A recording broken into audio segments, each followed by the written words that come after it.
సిలువ మీద తను తాను కాపాడుకోలేని వాడు దేవుడెలా అవుతాడు? 3 మేకలే పీక్కోలేని వాడు నా బ్రతుకులో మేకలెలా తీస్తాడు?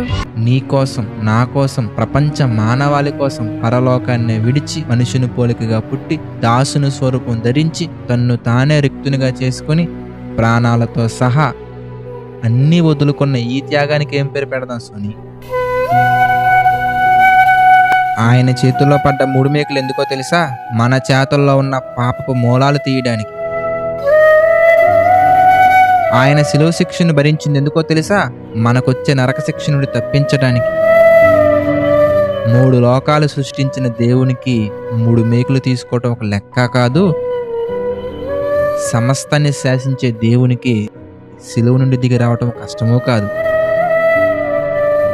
ఒక్క మాటలో చెప్పాలంటే మేకులు తీసుకోలేకో, శిలువ దిగలేకో, ప్రాణం కాపాడుకోలేకో కాదురా, నిన్ను వదులుకోలేక.